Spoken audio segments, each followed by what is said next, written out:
अस्सलाम वालेकुम स्टूडेंट्स, कैसे हैं आप लोग। Welcome to study pack. आज इस वीडियो लेक्चर में हम क्या पढ़ने वाले हैं, आर्ग्यूमेंट्स फॉर डेमोक्रेसी। इससे पहले वाले वीडियो लेक्चर्स में हमने क्या पढ़ा था, आर्ग्यूमेंट्स अगेंस्ट डेमोक्रेसी। अगर आपने वो वीडियो लेक्चर नहीं देखा है तो आप इस डिस्क्रिप्शन बॉक्स में उसका लिंक पड़ा हुआ है, आप वहाँ पे जाके पहले आर्ग्यूमेंट्स अगेंस्ट डेमोक्रेसी देख लें। तो इस वीडियो लेक्चर में हम क्या क्या कवर करने वाले हैं, स्टार्ट करते हैं बेटा। आर्ग्यूमेंट्स अगेंस्ट डेमोक्रेसी, या तो ये हम समझेंगे, या अगर आपको एक आसान लैंग्वेज में हम बताएंगे तो हम बता सकते हैं इसमें एडवांटेज। ठीक है ना बेटा, एडवांटेज ऑफ डेमोक्रेसी। ठीक है बेटा। तो एडवांटेज में हम क्या पढ़ते हैं नॉर्मली, अगर कहीं भी पढ़े, गुड पॉइंट्स अबाउट समथिंग। ठीक है, किसी भी चीज़ के रिलेटेड गुड पॉइंट्स क्या होते हैं तो वो हम पढ़ेंगे आज डेमोक्रेसी के बारे में। तो यहाँ पे एक एग्जांपल दी गई है चाइना के फेमाइन के बारे में। फेमाइन किसको हम कहेंगे, भूखमरी को, यानी कि कहीं पे जब लोग भूख से मरते हैं तो वहाँ उस चीज़ को हम फेमाइन कहते हैं। तो चाइना में फेमाइन आया था, कब आया था, 1958 से 1961 तक, यानी 3 साल तक वहाँ पे। कहा जाता है कि worst recorded famine in the world history, की हिस्ट्री में जितने भी फेमाइन आ चुके हैं उनमें से सबसे बदतर फेमाइन जो है वो चाइना में आया था 1958 में। और कितने लोग वहाँ पे मरे थे, nearly 3 crore people died in this famine. 3 crore लोग, इट्स अ ह्यूज नंबर बेटा। ठीक है, तो आगे चलते हैं। इंडियाज़ इकोनॉमिक कंडीशन, कहा जाता है कि उस टाइम पे ड्यूरिंग 1951 टू 1961, चूँकि उस टाइम पे इंडिया जो है वो उसको कुछ ही साल हुए थे, 1947 में आज़ादी मिली थी तो कुछ ही साल हुए थे इंडिया को आज़ाद होते हुए। तो इंडिया की इकोनॉमिक कंडीशन उतनी बेटर नहीं थी, ठीक है ना। लेकिन इंडिया में ऐसा फेमाइन तो नहीं आया था जैसा कि चाइना में आया था, और चाइना उस टाइम पे बहुत डेवलप था इंडिया से। ठीक है बेटा, आगे चलते हैं। तो कहा गया कि इंडिया ने जो यहाँ पे कंडीशंस थी वहाँ पे, यहाँ क्योंकि यहाँ पे भी इंडिया में गरीबी बहुत थी, लेकिन इंडिया ने उस सिचुएशन को कैसे टैकल किया with respect to China. China ने फेमाइन को टैकल नहीं कर पाए वहाँ पे, ठीक है ना। तो इंडिया ने कैसे टैकल किया, ठीक है, इसकी एग्जाम्पल हमारे पास आ जाती है। The existence of the democracy in India made the Indian government respond to food scarcity.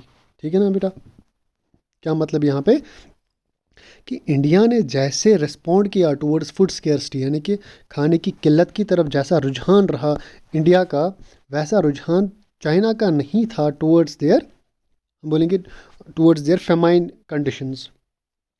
They point out that no large scale famine has ever taken place in an independent and democratic country. तो यहाँ पे क्या था, चूँकि आपने हमने इससे पहले पढ़ा था कि चाइना में जो है वो सिंगल पार्टी सिस्टम था, वहाँ पे कम्युनिस्ट पार्टी थी जो वहाँ पे रूल करती थी।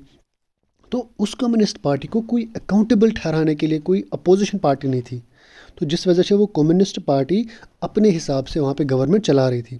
तो इंडिया में क्या है, इंडिया में चूँकि आपको पता है बहुत सारी पार्टीज़ होती है, पॉलिटिकल पार्टीज़ होती है, जिसमें एक पार्टी जो है वो मेजॉरिटी में आके गवर्नमेंट बना लेती है, और बाकी पार्टी जो रहती हैं जो हार जाती है उनको अपोजिशन पार्टी का नाम दिया जाता है, और उनका भी एक अलग इम्पोर्टेंस होता है हमारे हमारे पॉलिटिकल सिस्टम में। ठीक है ना बेटा। और क्या सिस्टम होता है उनका कि क्रिटिसाइज़ करते हैं वो गवर्नमेंट को, यानी कि गवर्नमेंट की गलतियां गिनवाते हैं, कि गवर्नमेंट को एक अकाउंटेबिलिटी का एहसास दिलाते हैं, गवर्नमेंट को रिस्पॉन्सिबिलिटी का एहसास दिलाते हैं। ठीक है ना बेटा, आगे चलते हैं। This example brings out one of the reasons why democracy is considered the best form of government. और इसी वजह से जो हम आगे पढ़ेंगे इसकी डेफिनेशंस, कि डेमोक्रेसी को बेस्ट फॉर्म ऑफ गवर्नमेंट क्यों कहा जाता है। ठीक है, democracy is better than any form of government in responding to the needs of people, यानी कि लोगों की ज़रूरियात क्या है उस हिसाब से डेमोक्रेसी काम करती है, जिस वजह से डेमोक्रेसी बाकी फॉर्म ऑफ गवर्नमेंट से बहुत अलग है। बाकी फॉर्म ऑफ गवर्नमेंट्स क्या है आपको पता होगा, जैसे मोनार्कियल फॉर्म ऑफ गवर्नमेंट है, डिक्टोरियल फॉर्म ऑफ गवर्नमेंट है, थियोक्रेसी फॉर्म ऑफ गवर्नमेंट है। तो democracy is also a form of government, लेकिन ये बहुत इंपॉर्टेंट और अच्छी फॉर्म ऑफ गवर्नमेंट है बाकी गवर्नमेंट से। ठीक है, तो आगे पढ़ते हैं। If the rulers don't want to, they do not have to act according to the wish of the people. ठीक है, कहा जाता है if the rulers don't want to, they don't have to act. अगर बाकी डेमोक्रेसीज में देखें, बाकी गवर्नमेंट्स में देखें, तो लोग वहाँ पे जो गवर्नमेंट है, रूलर्स है, वो लोगों के हिसाब से नहीं चलते। लेकिन डेमोक्रेसी में क्या होता है, it rulers have to attend the needs of the people. Ruler जो होगा, रूलर का मतलब जो गवर्नमेंट, लीडिंग गवर्नमेंट होगी, लीडिंग पार्टी होगी जो गवर्नमेंट में रूल करेगी, उनको लोगों के हिसाब से चलना होगा। यानी कि वो उनको वैसे लॉज बनाने होंगे जो बेहतर होंगे लोगों के लिए, वैसी पॉलिसीज़ बनानी होंगी जिनसे लोगों को फ़ायदा हो, ना कि नुकसान हो। तो यहाँ पे हमें गवर्नमेंट, जो डेमोक्रेटिक गवर्नमेंट है, उसकी एक अलग डेफिनेशन भी मिल जाती है। जैसे मैं यहाँ पे इसको बेटा हाईलाइट कर लेता हूँ, आप इस डेफिनेशन को है नोट कर लीजिए। A democratic government is a better form of government, ठीक है ना। It is more accountable form of government. ये यहाँ पे पॉइंट नोट करने का है। आप ये वाला पॉइंट जो बेटा इसको नोट कर लीजिएगा। अकाउंटेबल फॉर्म ऑफ गवर्नमेंट हम बेटा कौन से वाले गवर्नमेंट को कहते हैं? अकाउंटेबल फॉर्म ऑफ गवर्नमेंट वो वाली गवर्नमेंट होती है बेटा जो अपने किए करने, कुछ काम करने के लिए लोगों के सामने जवाबदेह होती है। यानी उसने अगर कोई भी पॉलिसी बनाई, कोई भी लॉ बनाया, तो उसको लोगों के सामने जवाब देना पड़ेगा कि सर अगर हमने ऐसा रूल निकाला है, इस रूल से कहीं पे अगर प्रॉब्लम हो गई अनफॉर्चुनेटली, तो लोगों के सामने उसको जवाब देना पड़ेगा कि ऐसी पॉलिसी क्यों बनाएगी, ठीक है। तो डेमोक्रेसी में रिस्पॉन्सिबिलिटी और अकाउंटेबिलिटी एक फ़ीचर होता है, एक इम्पॉर्टेंट फ़ीचर होता है। आगे चलते हैं बेटा। देयर इज़ अनदर रीज़न, इसके अलावा एक और रीज़न है कि डेमोक्रेसी हमारी इंपॉर्टेंट क्यों है। पहला रीज़न क्या था बेटा? ये वाला रीज़न था पहला इसमें। तो सेकंड रीज़न क्या है वो पढ़ेंगे आगे। Democracy is based on consultation and discussion. Democracy में सबसे इंपॉर्टेंट बात क्या है, आप ये बेटा नोट कर लोगे पॉइंट नंबर सेकंड में। Democracy is based on consultation and discussion. यानी कि डेमोक्रेसी में क्या होता है, जो इसमें आपने पढ़ा होगा फेडरलिज्म है, ठीक है ना। तो सिर्फ जब एक ही पार्टी होती है, लेकिन एक पार्टी में क्या होता है, उसमें सेंट्रलाइजेशन नहीं होता है, यानी कि पावर्स डिवाइड किए जाते हैं to the other governments as well. तो जब बहुत सारे लोग आएंगे, बहुत सारी पार्टीज़ आएंगी, या बहुत सारी जो हेड्स होंगे गवर्नमेंट के, वो आएंगे एक साथ और क्या करेंगे आपस में डिस्कशन, तो जो रिज़ल्ट होगा वो एक बेटर आउटकम आएगा हमारे पास। समझ आया ना बेटा? यानी कि एक ऐसा डिसीजन लेंगे। अगर हम चाइना की बात करेंगे, चाइना में जो कम्युनिस्ट पार्टी थी वो सिंगल पार्टी सिस्टम था। वहाँ पे क्या होता है बेटा, सिंगल पार्टी ने कोई भी डिसीजन लिया तो उसको कंसल्ट करने के लिए, उसको डिस्कशन में लाने के लिए बहुत सारे लोग नहीं होंगे, तो वो एक ही फैसला आएगा आगे, चाहे वो फिर लोगों के लिए सही हो नहीं हो तो कोई बताने वाला नहीं है। लेकिन जब 5-6 लोग, या हम बोलेंगे अपनी गवर्नमेंट में 10-12 लोग एक मीटिंग अरेंज करते हैं, राउंड टेबल मीटिंग करते हैं, या पार्लियामेंट में बैठते हैं और किसी चीज़ पे डिस्कस करते हैं कि ऐसी पॉलिसी निकालेंगे, तो बहुत सारे लोग जब डिस्कशन करते हैं तो एक बेटर आउटकम निकलता है हमारे पास, ठीक है ना बेटा। तो आगे चलते हैं। यानी कि इससे हमें एक और डेफिनेशन मिल जाती है बेटा, that democracy improves the quality of decision making. ठीक है बेटा। तो डेमोक्रेसी से क्या होता है, हमारा जो डिसीजन मेकिंग सिस्टम है वो इम्प्रूव हो जाता है, क्योंकि बहुत सारे इसमें लोग आ जाते हैं कंसल्टेशन के लिए, डिस्कशंस के लिए, तो एक अच्छा रिजल्ट मिल पाता है उससे। आगे चलते हैं। ये तो हो गया हमारा सेकंड वाला पॉइंट, ठीक है। तो जैसे पहला वाला पॉइंट अब हमारा बेटा ये वाला था, और सेकंड वाला पॉइंट इसमें क्या आता है बेटा, ये वाला इसमें जो है सेकंड वाला पॉइंट आता है। आगे चलते हैं बेटा। This is related to the third argument. तो इसमें थर्ड आर्ग्यूमेंट भी है हमारे पास, ठीक है। यानी कि थर्ड आर्ग्यूमेंट में हम क्या पढ़ेंगे अभी, ठीक है। Democracy provides a method to deal with differences and conflicts. यहाँ पे आप थर्ड वाला पॉइंट, ये वाला जो है, ये अंडरलाइन कर लोगे जो हम अभी समझेंगे, ठीक है ना बेटा। तो ये रहेगा हमारा थर्ड वाला पॉइंट। इसमें हम क्या पढ़ेंगे, in any society people are bound to have differences of opinions and interests. These differences are particularly sharp in country like ours which has an amazing social diversity. तो यहाँ पे क्या है, एक कंट्री में हम बोलेंगे सर, अगर यहाँ पे इंडिया कंट्री है, ठीक है, मैं यहाँ पे एक एग्जांपल बना लेते हैं। इंडिया यहाँ पे कंट्री है, तो यहाँ पे सर रिलीजन्स बहुत है ना, बहुत सारे रिलीजन्स हैं। रिलीजन्स ही नहीं, बहुत सारे कास्ट्स भी है, ठीक है ना। बहुत सारे सर यहाँ पे कम्प्लेक्शन से लोग हैं। कम्प्लेक्शन हम बोलेंगे, कोई होता है फेयर कम्प्लेक्शन का, कोई होता है डार्क, किसी का डार्क फेस कलर होता है। तो बहुत सारी यहाँ पे ट्राइबल्स लोग भी हैं, तो यहाँ पे बहुत सारे हम बोलेंगे डिफरेंसेस हैं। तो उन डिफरेंसेस को एक एग्जिस्टिंग गवर्नमेंट कैसे मैनेज करती है, ठीक है ना। तो डेमोक्रेसी उसके लिए जो है अलग प्रोविजन बना लेता है, जैसे यहाँ पे है कि हमारे पास जो फंडामेंटल राइट्स हैं, आप लोगों ने पढ़ा होगा, वहाँ पे फ्रीडम ऑफ रिलीजन भी है कि यहाँ पे अगर कोई भी रिलीजन का इंसान है वो अपने रिलीजन को प्रीच आराम से कर सकता है, या कोई अलग किस्म का लैंग्वेज यहाँ पे स्पीक कर रहा है तो उसको नहीं फोर्स किया जाएगा कि आप सर बाहर की लैंग्वेज क्यों यहाँ पे स्पीक कर रहे हो, आपको हमारी उर्दू या हिंदी या इंग्लिश लैंग्वेज स्पीक करनी होगी। ऐसा तो कुछ भी नहीं है, किसी के ऊपर कुछ ठोसा नहीं जा रहा है यहाँ पे हमारी डेमोक्रेसी में। तो अगर इससे बात करेंगे कि कोई ऐसी कंट्री होगी जहाँ पे थियोक्रेसी चलती है, थियोक्रेसी में क्या होता है बेटा, एक पर्टिकुलर रिलीजन जो है उसकी गवर्नमेंट बन जाती है, और थियोक्रेसी में जो पर्टिकुलर रिलीजन होता है उसके प्रीस्ट जो होते हैं या उसके लीडर जो होते हैं, स्पिरिचुअल हेड्स होते हैं, वो लीडर बन जाते हैं, और जो वो नॉर्मली वहाँ पे लॉज और पॉलिसीज़ निकालते हैं वो ज़्यादातर बेनिफिशियल होते हैं उस पर्टिकुलर रिलीजन के लिए।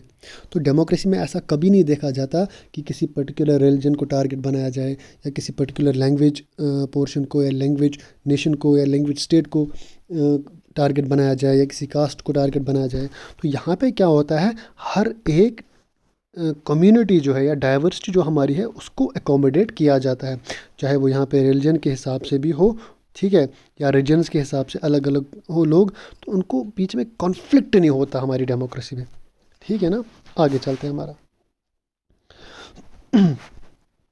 तो आगे पढ़ेंगे। तो ये हमारे हमारे 3 आर्गुमेंट्स आते हैं बेटा, जिसमें अगर आपको कन्फ्यूजन लगे तो आप जो है हमारे इस चैनल में कमेंट बॉक्स में लिख सकते हैं। और अगर आपको पसंद आए ये वीडियोस तो इस चैनल को सब्सक्राइब कीजिए और अपने दोस्तों के साथ शेयर कीजिए, ताकि हर एक स्टूडेंट तक ये इन्फॉर्मेशन पहुंच जाए और उनको अपने एग्ज़ाम्स में काफ़ी फ़ायदा मिल जाएगा इससे बेटा। तो पढ़ते हैं, these 3 arguments were about the effects of democracy on the quality of government and social life. But the strongest argument, 3 तो हो गए हमारे, एक चौथा आर्ग्यूमेंट भी है इसमें जो पढ़ेंगे हम। It's about the what democracy does to the citizens. Even if democracy does not bring about better decisions and accountable government, it is still better than other forms of government. क्योंकि अगर चलो हम ये भी एग्जाम्पल लेते हैं कि democracy जो है इससे भी, ये तो अकाउंट, चलो एग्जाम्पल लेंगे, ठीक है, एग्जाम्पल लेते हैं ऐसे, लेट कि डेमोक्रेसी जो है it's not an accountable form of government. या डेमोक्रेसी में भी हमने पढ़ा था, डेमोक्रेसी अगेंस्ट आर्ग्यूमेंट्स में जो पढ़ा था हमने, कि इसमें हमें बेटर जो है डिसीजंस नहीं मिल पाते, ठीक है ना। लेकिन फिर भी ये डेमोक्रेसी बाकी गवर्नमेंट से बेहतर है। क्यों है? Because it enhances the dignity of citizens. कैसे सर डिग्निटी ऑफ सिटीजन्स? क्यों? Because it provides us the political equality. What is political equality? मैं समझाता हूँ आपको, ठीक है। यानी कि यहाँ पे जो लोग हैं हर एक को यहाँ पे वोट करने का हक है, ठीक है ना। यानी कि वोट करने का हक क्या मतलब सर? अगर कोई रिच है, ठीक है, कोई पुअर है, दोनों को पॉलिटिकल इक्वालिटी मिल जाती है। कैसे सर? वो रिच होगा कोई 18+, ठीक है, तो पुअर भी होगा 18+, दोनों को वोट करने का हक है, और दोनों को ये चूज़ करने का हक है कि वो कौन से लीडर को अपना रिप्रेजेंटेटिव बनाना चाहते हैं, ठीक है। तो जिनका फिर ज़्यादा वोटिंग में मेजॉरिटी आएगा वो वाली गवर्नमेंट बनेगी। लेकिन यहाँ पे अमीर के साथ साथ एक गरीब को भी, या मैन के साथ साथ विमेन को भी, हर एक कास्ट, हर एक जेंडर को क्या एक पॉलिटिकल इक्वालिटी मिलती है। और पॉलिटिकल इक्वालिटी का क्या मतलब होता है कि हर एक सिटीज़न को ये लगता है कि मेरा भी तो कुछ रोल होता है किसमें, इस गवर्नमेंट के बनाने में। तो एक डिग्निटी बन जाती है एक सिटीज़न की। वो कहता है कि हाँ, मैंने इस लीडर को चुना था, तो इसका मतलब मुझसे भी मशवरा लिया गया था, मैंने वोट दे के इस लीडर को चुना है। तो it enhances the dignity of citizens, it enhances the, हम बोलेंगे उसकी एक रिस्पेक्ट सी बढ़ जाती है सिटीज़न की, जब वो डेमोक्रेसी में अपना वोट कास्ट करता है, ठीक है बेटा। तो हो गए हमारे बेटा 4, तो इसको आप एज अ 4th पॉइंट लिख लेना, ठीक है। तो आते हैं 5th पॉइंट पे। Democracy is better than other forms of government because it allows us to correct its own mistakes. तो डेमोक्रेसी में क्या होता है, एक अच्छी फॉर्म ऑफ गवर्नमेंट इसलिए है बिकॉज इससे क्या होता है, डेमोक्रेसी या गवर्नमेंट है वो अपनी गलतियां भी ठीक कर सकता है। कैसे कर सकता है? यानी कि कभी कभार अगर हमें लगे कि एक गवर्नमेंट की तरफ से अच्छी रूलिंग नहीं हुई, ठीक है ना, तो ये तो हमारी कॉन्स्टिट्यूशन में लिखा है कि हर 5 साल के बाद इलेक्शंस होते हैं, ठीक है, या किसी कंट्री में 4 साल, या किसी कंट्री में जो डिफरेंट कंट्रीज़ के अपने कॉन्स्टिट्यूशन होंगे उसके हिसाब से अलग अलग वोटिंग पैरामीटर्स होते हैं, ठीक है। तो यहाँ पे अगर हमें लगे कि कोई गवर्नमेंट एक अच्छी तरह से गवर्नेंस नहीं कर रही है।